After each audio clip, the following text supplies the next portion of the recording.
Representative Alexandria Ocasio-Cortez on Friday said that Amazon jobs are a scam because they're not creating financial security for workers. A job that leaves you homeless and on food stamps isn't a job. It's a scam, she said on Twitter.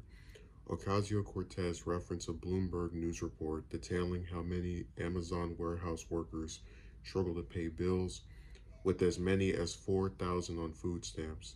The report said Amazon has turned logistics work from a professional career option to entry-level work for many. As Amazon's workforce has soared during the pandemic, safety conditions in its warehouse have failed to keep pace, according to the report. This is why Amazon's jobs aren't it, and we should instead focus our public investments, incentives on small businesses, public infrastructure, and worker cooperatives that actually support dignified life, said Ocasio-Cortez on Twitter.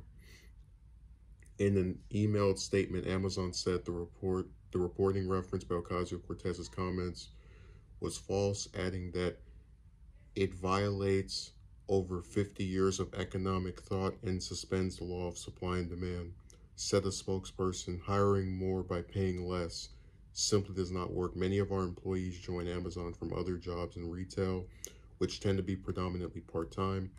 Reduced benefit jobs with it substantially less than our $15 minimum wage. These employees see a big increase in pay per hour, total take-home pay, and overall benefits versus their previous jobs.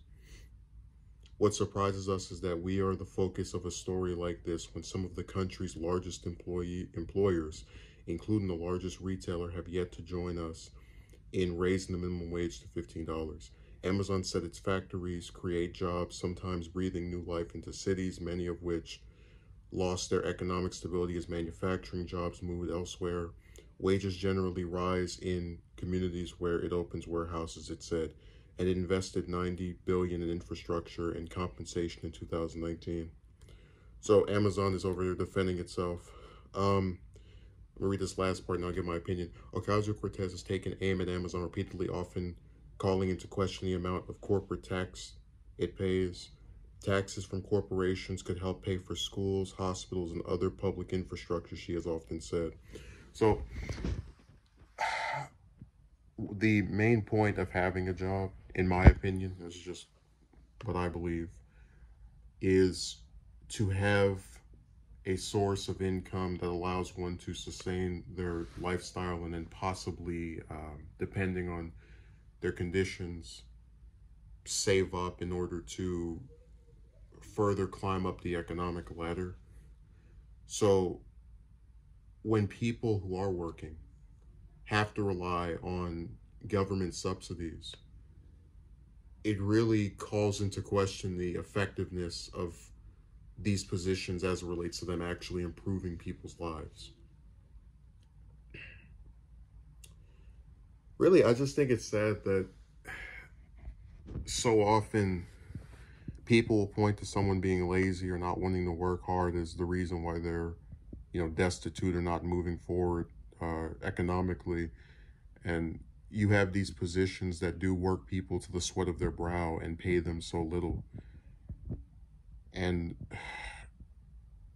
it's so unfortunate that a company that makes billions of dollars will actually try to sit here and gaslight you and go, oh, we haven't seen other people raise the minimum wage to $15 or advocate for it, so we're one of the better ones and we're creating jobs. But are your jobs actually allowing people to live without the assistance of the federal government? And by the account of this report, it seems to not be the case.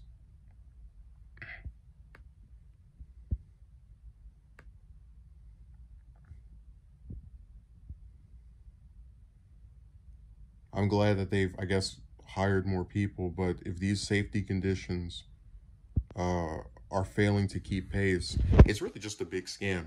The company gets more people to do its grunt work while not giving those people enough to live and not even taking care of them in the most basic of ways. They're not asking for vacations. They're not asking for bonuses.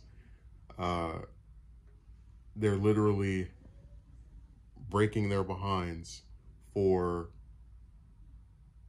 a wage that still requires them to seek out government assistance and working conditions that are crappy.